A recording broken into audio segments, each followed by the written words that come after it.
Welcome back to Hoochos. This is a complete fail of a DWC, so don't emulate what I'm doing as I'm doing it.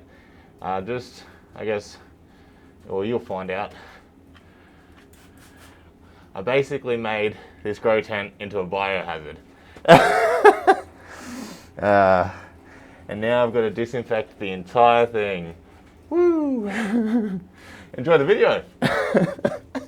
Okay, so the setup you're looking at here is basically the same setup as the triple pot hydroponic system.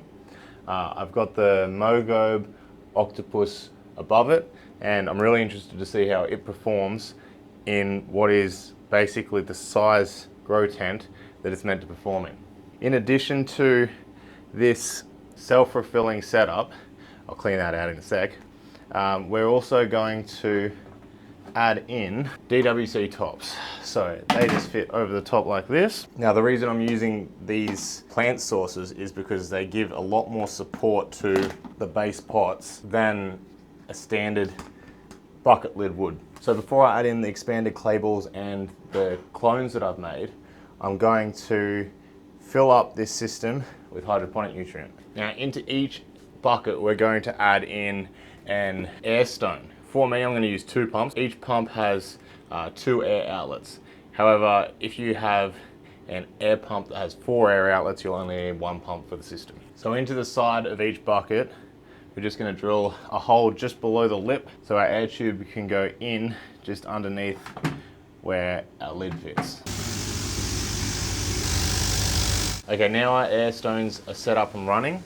We can add in the nutrient and adjust the master level. So ideally you're going to want the master level to come up just below where you've got the root ball of the plant. So depending on where you put the plant in your net pot, we're going to adjust that level. And then as the roots grow, we can then bring the level down with the master level box, and the splashing from the bubbles on the surface will give really good moisture, nutrient, as well as oxygenation to most of the root ball, and the rest of the roots can then drop down into the DWC system. Okay, as you can see, I've filled it up well above the float valve. This is because I want to get it as close to the bottom of the net pots as possible. I'm actually going to fill it up a little bit more right now. And to the res, I'm actually going to add half strength nutrient. So as the plants transpire the water, it's not being replaced by full strength nutrient, rather it's actually being replaced by half strength nutrient, which will mean that the EC won't concentrate too much. And as you can see, we've got the water level about 1 centimeter above the bottom of the pot. So now we're going to add in our plants. These are tomatoes that I actually cloned from my Dutch bucket system. And as you can see, we've got some really nice roots coming out of all of those rock wool cubes we've made. So all I'm going to do here is I'm going to add a small scoop of hydrogen to each one, and then we can place our tomatoes in and then top up the hydrogen around the tomatoes.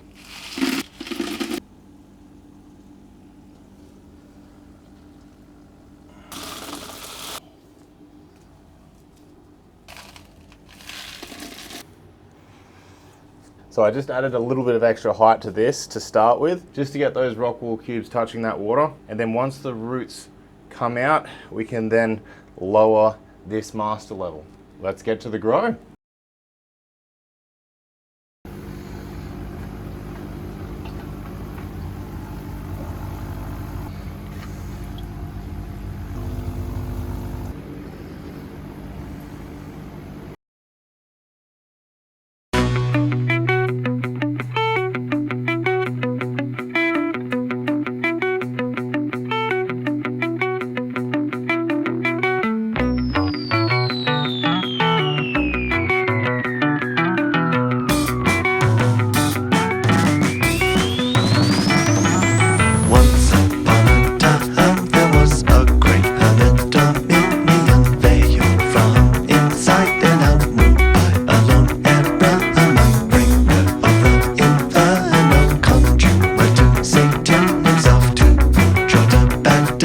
said a demented figurehead. Heinous-looking thing he was, cold and terrible all along. In wake what the hyenos between swollen temples. His green eyes a window to the night circle of hell. A tiny neck supporting head filled with venom, bending in desolation. Seditious band stormed the bastion, alive with revenge, great intentions, unbeknownst proto-martyrs, indoctrinated with impalement.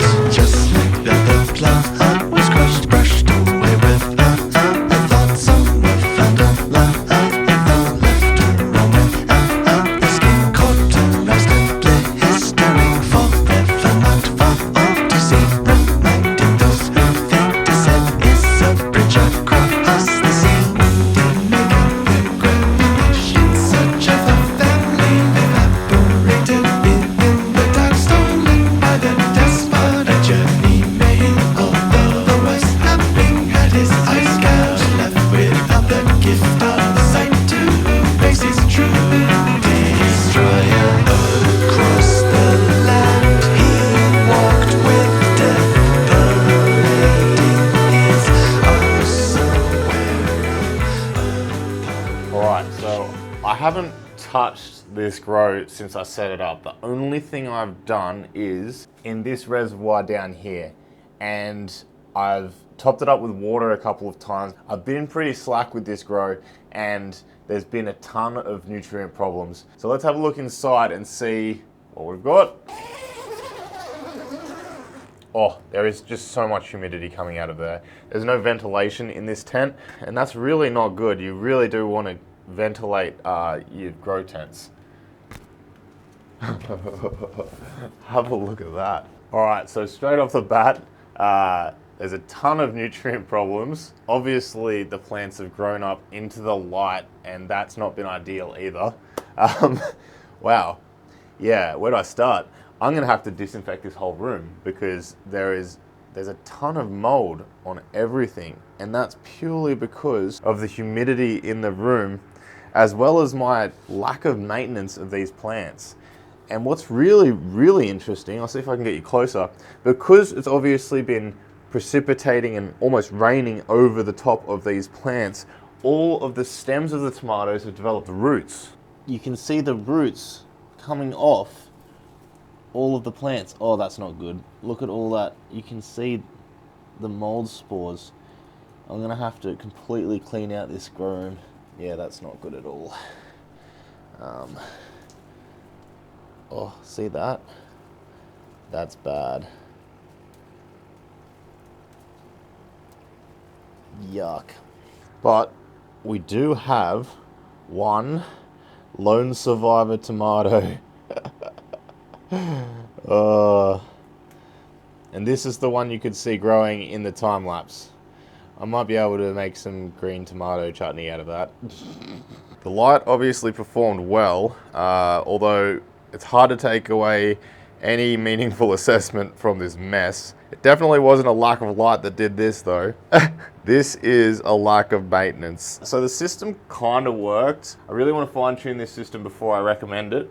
And I think we can do better for a DWC system. I'm gonna go ahead and recommend you don't use this system for now, and I'll find a better solution for DWC, maybe with a float valve in a larger container that you can regularly test the pH and EC on, that's outside of the grow area, rather than this little float valve topping up from a res outside that has no recirculation or anything with the system. So you really don't know what's going on in the buckets with this system. And as far as my experience is with DWC, you really need to keep an eye on what's going on inside those buckets so you can fine tune that nutrient solution in the buckets. So I'm gonna go ahead and clean this mess out. I'm definitely gonna have to disinfect this tent. I'm gonna try my best not to disturb the mold. All right, let's get to destroying this.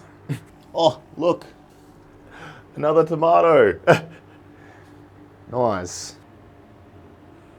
So this is probably a good time to put on a mask because there is a lot of mold spores in there. Hoocho's merchandise.